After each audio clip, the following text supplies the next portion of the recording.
ஆனந்தி, விடுதலை சிறுத்தைகள் கட்சி தமிழக வெற்றி கழகத்தின் நாளைய அமைச்சரவை பதவியேற்பு விழாவில் பங்கேற்பார்களா, அமைச்சரவையில் இணைவார்களா, விடுதலை சிறுத்தைகள் கட்சியின் சார்பாக யார் அமைச்சராக போகிறார்கள் என்ற சர்ச்சை மீண்டும் எழுந்திருக்கிறது. முதலில் வெளியில் இருந்து ஆதரவு என்று விசிக தலைவர் திருமாவளவன் திட்டவட்டமாக அறிவித்து ஆதரவு கடிதம் வழங்கிவிட்டார். இன்று அயோத்திதாச பண்டிதரின் பிறந்த நாளையொட்டி நடைபெற்ற நிகழ்ச்சியில் பேட்டியளித்த போது தாவேகா தலைவரும் முதலமைச்சருமான விஜயே தங்களை அமைச்சரவையில் இணையுமாறு அவர் அழைப்பு விடுத்தார் என்பதால் உயர்நிலை குழுவினரோடு முன்னணி கட்சியின் பொறுப்பாளர்களோடு கலந்து ஆலோசனை செய்து நாங்கள் இந்த முடிவை அறிவிப்போம் என்று கூறியிருந்தார். இதையடுத்து விசிக அமைச்சரவையில் பங்கேற்குமா பங்கேற்காதா என்ற சர்ச்சை பரபரப்பாக அரசியல் களத்தில் எதிரொலித்தது. இந்த சூழ்நிலையில் இப்போது அரை மணி நேரத்தில் மற்றொரு பேட்டியை விசிக தலைவர் திருமாவளவன் அளித்திருக்கிறார். அதில் தாவேகா அமைச்சரவையில் இடம்பெறுவதா என்பது குறித்து விரைவில் நாங்கள் ஆலோசித்து முடிவெடுத்து அறிவிப்போம் என்று கூறியிருக்கிறார். இதனால் விடுதலை சிறுத்தைகள் கட்சியின் சார்பாக திருமாவளவனே அமைச்சராக நாளை பதவி ஏற்பாரா என்ற பரபரப்பு ஏற்பட்டிருக்கிறது.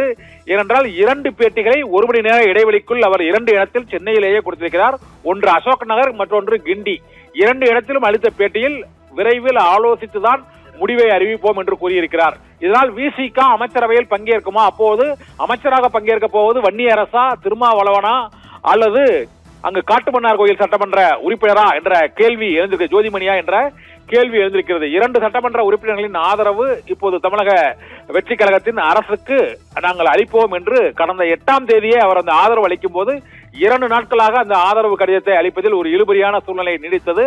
அதற்கு காரணம் எங்களது ஆலோசனை அனைத்து தரப்பினரிடம் கலந்து ஆலோசித்து அந்த முடிவை அறிவிப்பதால் ஏற்பட்ட தாமதமே தவிர வேறு எதுவும் இல்லை என்று அப்போது மறுப்பு தெரிவிக்கப்பட்டது. அப்போதே திருமாவளவனை முதலமைச்சர் வேட்பாளராக நிறுத்தப் போவதாகவும் அதற்கு திமுக அதிமுக ஆதரவு அளிக்கப் போவதாகவும் அதனால்தான் தாவேகா அரசுக்கு விசிக ஆதரவை அவர் தள்ளி வைத்ததாகவும் அசோக் நகர் அலுவலகத்திலும் இல்லாமல் வேளச்சேரியில் உள்ள அவருடைய இல்லத்திலும் இல்லாமல் நட்சத்திர ஹோட்டலில் அவர் தங்கியிருந்ததற்கான காரணமும் ஆதரவு ஒருங்கிணைவை அங்கு அழைத்து ஆதரவு கடிதம் வழங்கியதற்கு பின்னணியும் அதுதான் காரணம். திருமாவளவன் முதலமைச்சராக்குவதற்கு முயற்சிகள் மேற்கொள்ளப்படுகின்றன என்ற சர்ச்சை அப்போதே ஏற்பட்டது. ஆனால் அதை பின்னர் அவர் ஆதாரபூர்வமாக மறுத்துவிட்டார். வழக்கமான ஆலோசனைக்கு பின்னர் இந்த முடிவை அறிவித்தோம், இடதுசாரிகளின் கருத்தை ஒட்டியே எங்களது முடிவு இருக்கும் என்று கூறிவிட்டு மறுநாள் அந்த முடிவை அறிவித்தோம். இதில் எந்த அரசியல் சர்ச்சையும் இல்லை என்று விசிக தலைவர் தொல் திருமாவளவன் கூறியிருந்தார். இந்த சூழ்நிலையில் வெளியிலிருந்து ஆதரவு என்று கடிதம் கொடுத்துவிட்டு இப்போது விசிக மீண்டும் அமைச்சரவையில் பங்கேற்பது தொடர்பாக மீண்டும் ஒரு ஆலோசனையை இன்று தொடங்கி இருக்கிறது. இந்த முடிவு எப்போது வெளியாகும் என்பது தொடர்பாக அசோக் நகரில் சற்று முன்பு விசிக தலைவர் தொல் திருமாவளவன் ஒரு பேட்டி அளித்திருக்கிறார். அந்த பேட்டியில் கட்சியின் முன்னணி பொறுப்பாளர்களோடு விவாதித்து கலந்து ஆலோசனை நடத்தி அமைச்சரவையில் இடம்பெறுவதா இல்லையா, நாளை ஆளுநர் மாளிகையில் நடைபெறும் பதவியேற்பு விழாவில் விசிக சார்பில் அமைச்சர்கள் பங்கேற்பார்களா இல்லையா, முதலமைச்சர் விஜயே எங்களுக்கு நேரடியாக எனது இல்லத்திற்கு வந்து அமைச்சரவையில் பங்கேற்குமாறு அழைப்பு விடுத்தார் என்ற துணியில் இப்போது 2 பேட்டிகளை விசிக தலைவர் தொல் திருமாவளவன் அளித்திருப்பது மீண்டும் சர்ச்சையை ஏற்படுத்தி இருக்கிறது.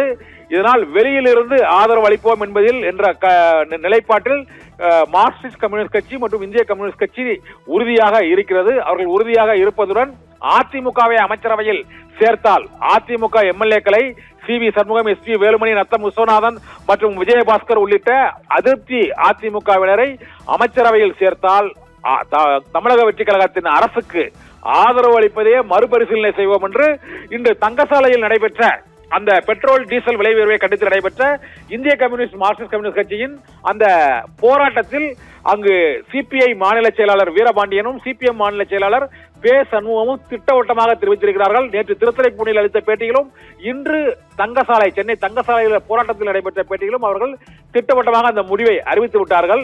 இந்த சூழ்நிலையில் விசிகவின் முடிவில் ஒரு மாற்றம் ஏற்பட்டிருப்பது போல இப்போது தெரிவதால் விடுதலை சிறுத்தைகள் கட்சியின் சார்பாக திருமாவளவன் அமைச்சராகிறாரா, வன்னியரசு அமைச்சராகிறாரா, ஜோதிமணி அமைச்சராவாரா, எத்தனை அமைச்சர்கள் என்ற சர்ச்சை மீண்டும் சூடு பிடித்திருக்கிறது. இதில் அதிமுக சார்பில் எவரும் அமைச்சர்களாக பங்கேற்க மாட்டார்கள் என்ற உறுதிமொழியையும் இங்கு திருமாவளவன் அசோக் நகரில் அளித்த பேட்டியில் தெரிவித்திருக்கிறார். கிண்டியில் அவர் அளித்த பேட்டியில் தெரிவிக்கவில்லை. கிண்டியில் பேட்டி அளித்த அடுத்த அரை மணி நேரத்தில் அசோக் நகரில் அளித்த பேட்டியில் அவர்கள் அதிமுக சார்பாக அமைச்சரவையில் எவரும் பங்கேற்க போவதில்லை என்று திருமாவளவன் தெரிவித்திருப்பதன் மூலமாக திருமாவளவனுக்கு அத்தகைய உறுதி அளிக்கப்பட்டிருக்கிறது. அதிமுக தரப்பில் எந்த எம்எல்ஏக்கும் அமைச்சர் பதவி வழங்கப்படாது, அதனால் நீங்கள் அமைச்சரவையில் பங்கேற்க வேண்டும் என ஆதவ் அர்ஜுனா உள்ளிட்டோர் வலியுறுத்தியதாக கூறப்படுகிறது. ஆகவே விசிக முதல் முறையாக தமிழக வெற்றி கழகத்தின் முதலமைச்சர் விஜய் தலைமையிலான அமைச்சரவையில் இடம்பெறுவதற்கான வாய்ப்பு பிரகாசம் அடைந்திருக்கிறது. அதை நோக்கித்தான் இந்த ஆலோசனை கூட்டத்தின் முடிவு இருக்கும் என்றும் எதிர்பார்க்கப்படுகிறது. விசிக நாளை அமைச்சரவை பதவியேற்பு விழாவில் பங்கேற்பதற்கான வாய்ப்புகள் அதிகமாக இருக்கின்றன என்பதே திருமாவளவனின் 2 1 மணி நேர இடைவெளி பேட்டியின் மூலமாக தெரிய வருகிறது. ஆனந்தி.